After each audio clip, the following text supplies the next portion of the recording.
Welcome to the third installment of our Lowrider ST El Diablo series. Hopefully you've been following along and caught the first two parts. If not, you probably want to go back and check those two out now. But if you're all caught up and ready to go, then I guess we're ready to go with you. So, brief recap, we put this bike back to mid-controls, we installed a Bunk King crash bar, we changed out the monoshock with an Öhlins shock, we eliminated the turn signals on the back of the bike, added some alloy art fender strut lights, also changed out the taillight for a Custom Dynamics taillight, and now we're ready to come back up to the front of the bike and tackle the handlebars. So in keeping with what we've been doing on this bike, we're swapping some parts over from another one. So we've got a set of Thrash and Supply risers and bars that were on a Lowrider S that we're gonna move over to this bike. So that's a pretty simple swap. So the handlebar wiring is already the correct length. So that's one thing checked off for us. We are gonna need to do a longer clutch cable and a longer brake line. So we're still gonna have to do that on this bike. And we're also gonna need to accommodate those bars for the Lowrider ST gauges. So we've got Thrashion's gauge top clamp to go on there. So I'm gonna get started with this and we're just gonna get rocking and rolling on this so we can get this bike wrapped up. First step in doing all this is I'm gonna pull the tank off. Quick note, this can be done, bars on a Softail can be done with the tank on. You've got access on the left side to get the harnesses pulled out and the little plug that's in there. Particularly on the bikes with the fairing, it's easier to take the tank off so you've got some more room to work.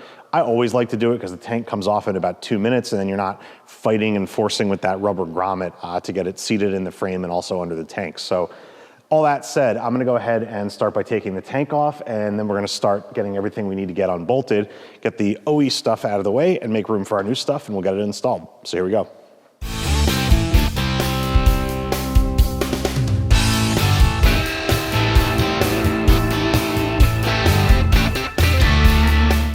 So with the tank out of the way, we can get access to the big grommet here. I already loosened it up and we can start to just pull that out the rest of the way. Just being careful of all the connectors in here. And we get access to all the plugs we need access to. So I'm gonna start disconnecting these. And the first one right on top here is our throttle by wire. Disconnect that. And then gonna leave our ABS sensor in place. Up on the top here, we've got the two plugs for the right side switches, and then on the bottom, we've got our one plug for the left side. And there we go. Then I got one more here up on top, which is for the gauges. So I'm gonna do that as well. There we go. And we've got all of our wires free and ready to get pulled up and out along with the bars. So I can sort of grab these one at a time and just pull them up through here. And out they come. All right, so next step I'm gonna do is I'm gonna lower the bike down a little bit so I can have a little bit easier access up here.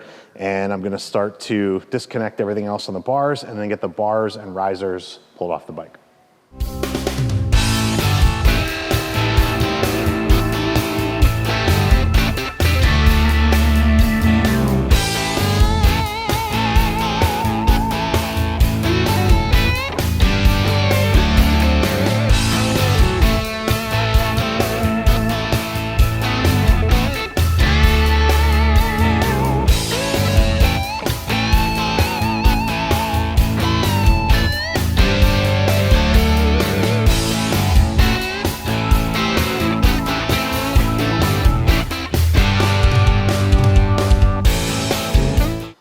All right, so that's a little bit of a pain getting at those riser bolts there with the fairing bracket in the way, but got it done, got our bars off. So now I'm just gonna finish getting these bushings and bolts and all that stuff out of here, and we'll look to start getting the new bars put on. So the first thing I'm gonna do here with everything cleaned up is take some alloy art poly bushings and get those installed. So this is just a nice little upgrade we do whenever we're changing the bars. Stiffen things up a little bit to, well, it'll help anyway, but certainly with the taller risers.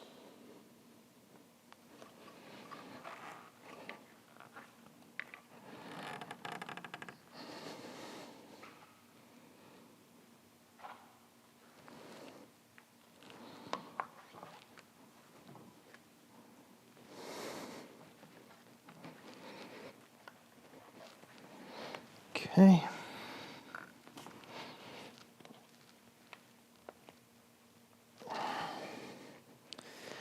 Right.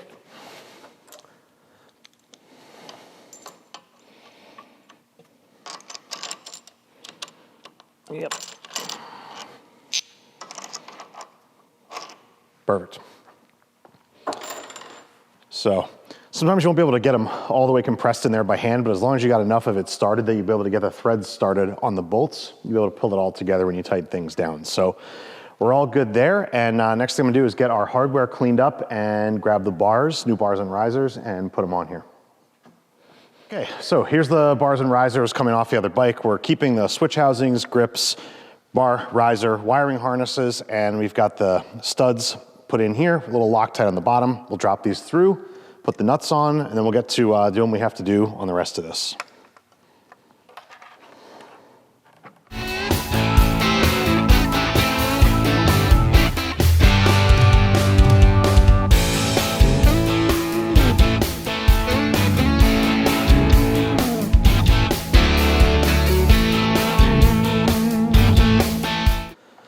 Okay, so I've got our bars at least most of the way on for now.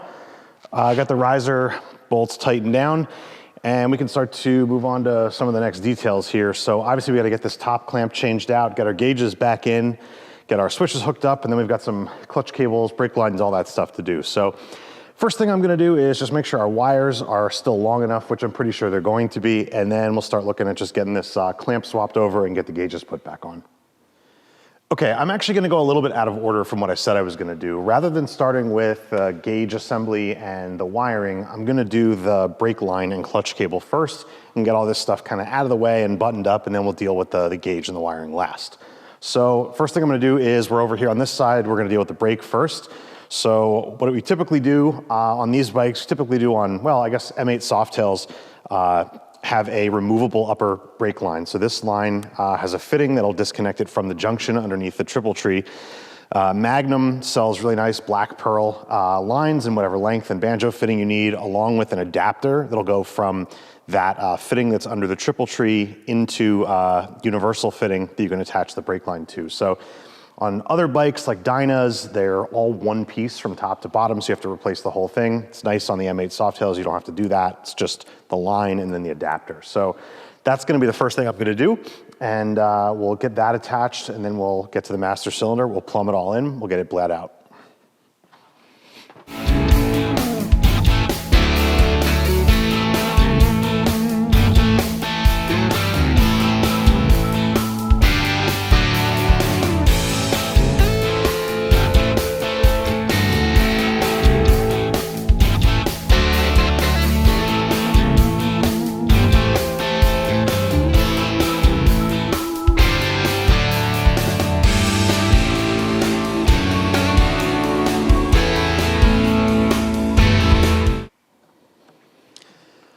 Okay, so that's our brake line connected. Obviously, we'll come back up here and we'll adjust the angle on our banjo fitting. We'll make sure we're all tight here, bring the bike down in order to bleed it, and we'll do all that at once. But it's on, it's connected. We've got it connected down here at the fitting as well. So we are good to go on the brake side. So let's jump over and take a look at the clutch. Okay, so back over on the left side of the bike, we're gonna deal with the clutch cable now. Now, if you recall from the last part we did on this, we left our clutch cable fully collapsed with the slack in it, and that was from when we were working on the primary. And with that slack in it still, we're gonna go ahead and remove the cable from the clutch perch. So I'm just gonna take a pair of snap ring pliers first and remove the clip from the bottom. I'm gonna put that aside, push the pin out, put that aside, and now we should be able to just slide the lever and the cable out of the housing.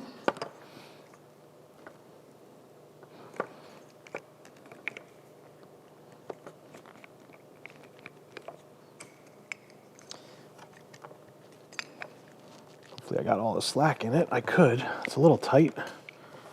There we go. Okay. All right, so there's our perch. We're gonna put that aside for the moment. Oop. Just lost the clip that was in here. So there's a plastic clip that just fell. It holds the lever onto the cable. And now, with the cable free, we can move down to the adjuster here, which, oh, you know what, let me zoom in on that. Okay, so down here at the adjuster, we're now free to go ahead and remove this, but before we did, I wanted to point out, one of the nice things, or I should say maybe the only nice thing about these plastic two-piece clutch cables that Harley's been doing is that you can remove the top half from the bottom half, leaving the bottom half in place, so that you don't have to open up the clutch release cover, drain the transmission fluid, and deal with all that in order to put an extended clutch cable on. So that's pretty nice.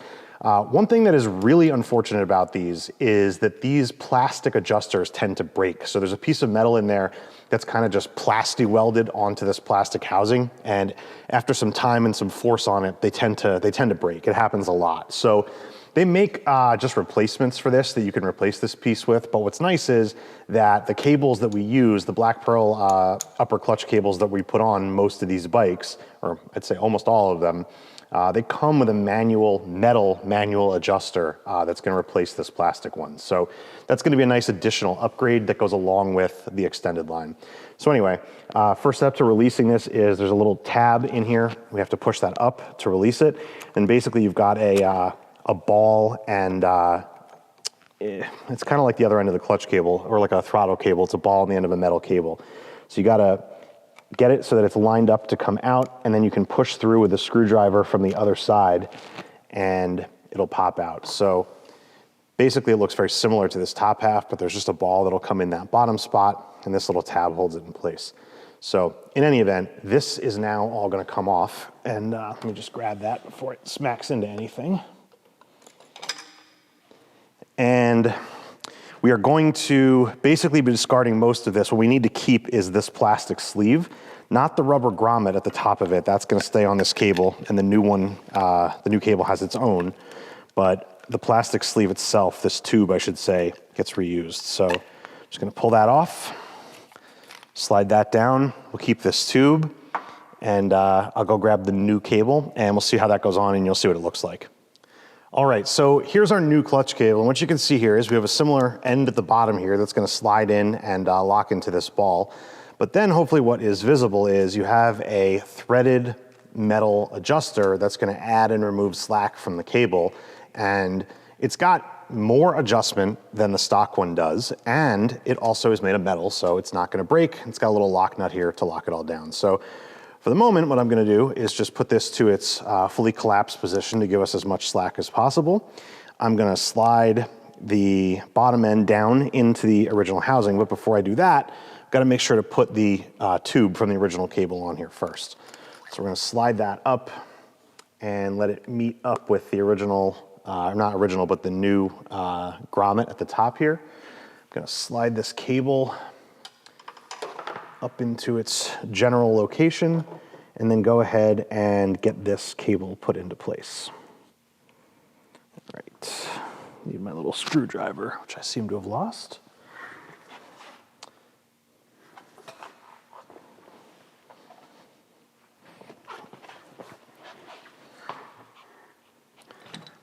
Okay.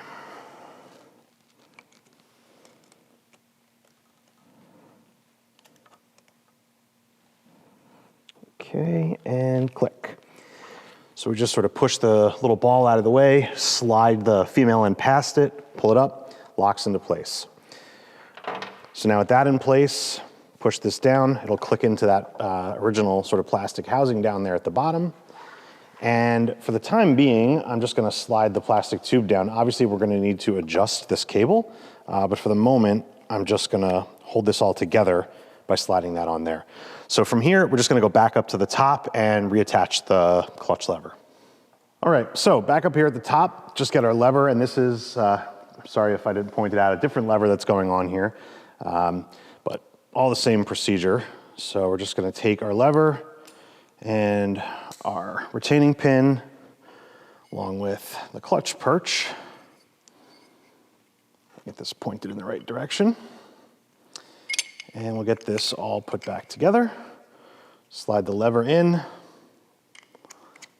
pivot pin, and lastly, the retaining clip, which I need to grab.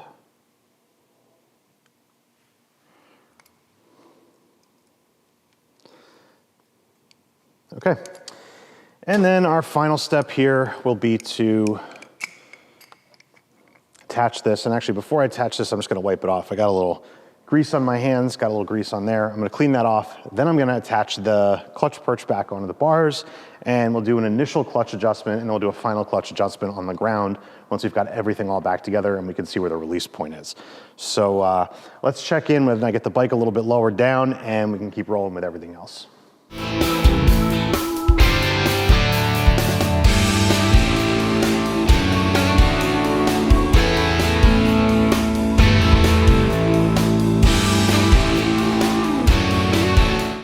Okay, so with our clutch cable and brake line all done, and actually went ahead and got the brakes bled as well. Didn't think that's something you needed to watch me do. Just got all that buttoned up, and we're ready to go ahead and take care of doing the gauges now. So this is actually really simple. Obviously this top clamp is the gaugeless one that came off the other bike. So we need a Thrash and Supply top clamp that has the accommodation for the gauge, which this one obviously does because we got the gauge put in there. This is the original top clamp that came off the OE riser. So real simple. There's just 4 little screws that hold the gauge in on the OE one. You're gonna take that out and swap it over into the new Thrash and top clamp. So put this out of the way for the moment, and then basically all I have to do is get our harness for the gauge plugged back into the gauge. And we did go ahead and swap this out for a longer harness from Gorilla Cables. This one's, I don't know, maybe about 4 inches longer, something like that. So we'll get that plugged in, get this mounted on here in place of this one, and we'll just keep rocking and rolling. So I'm gonna start getting that undone and get this one put into place now.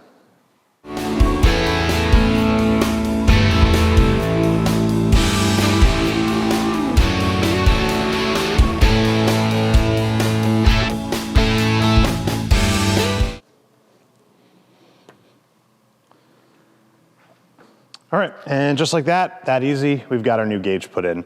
So a couple of little call outs here. I'm not sure if you saw how easy those bolts came out the first time around when I was taking the original one off.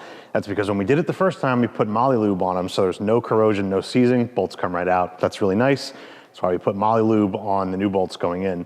That's the second point I wanted to make. The bolts for the Thrashin gauge top clamp are longer than both the original bolts that come out of here and also the ARP bolts that come with the non-gauge version.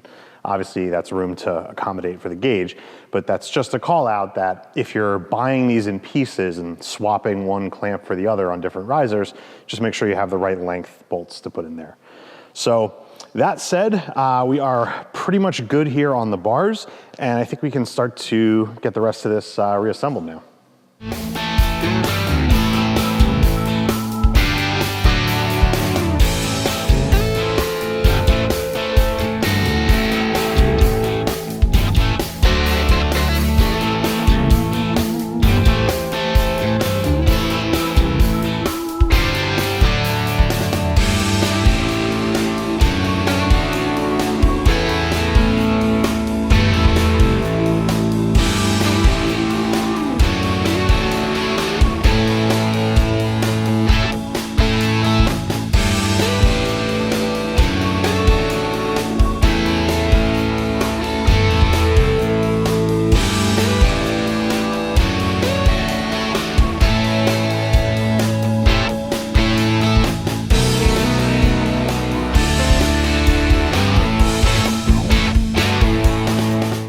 Okay, so it's been a while since we started this video, kind of got caught up by the holiday break there in the middle. So I'm not exactly sure where we left off, but nevertheless wanted to check back in and just show you how we got things wrapped up.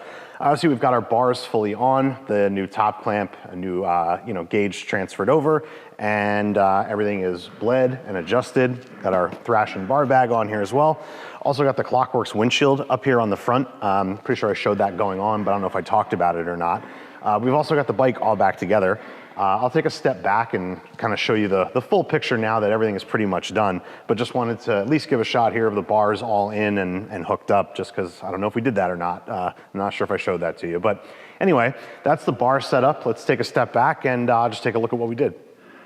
All right, so here's our El Diablo all wrapped up and ready to go. After I think this is 3 parts in this little series we did, got a whole bunch of things done from pretty much all the way to the front to definitely all the way to the back.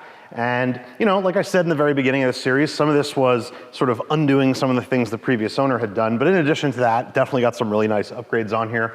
Love the integrated gauge for the thrash and risers. Obviously the bar and riser setup is great, can't complain about that. Bung King crash bar, we got some new turn signals up in the front, HPI pipe of course, back to mid controls, Öhlins monoshock, the lights we did all in the back. Little things here and there we did as well, took some reflectors off everywhere, but pretty much what you see is what you get. So this bike is almost 100% wrapped up, although we are gonna end the video here. If you notice, obviously the side covers are still not on, and the reason for that is they come black on the El Diablo rather than painted to match the rest of the paint for some reason. Maybe cost saving there by Harley or something, but in any event, customers getting his side covers painted to match, which is gonna look really awesome. So those aren't quite ready to go on yet, but we'll get them on, and I don't know, maybe you'll see the bike on Instagram and then you'll be able to see the full picture. But like I said, that's pretty much it. Hope you enjoyed the series, and of course, if you're looking for any of the parts we used in any of this, we'll put links down in the description below for anything we haven't already, and hopefully we'll see you for the next video. So that's gonna do it.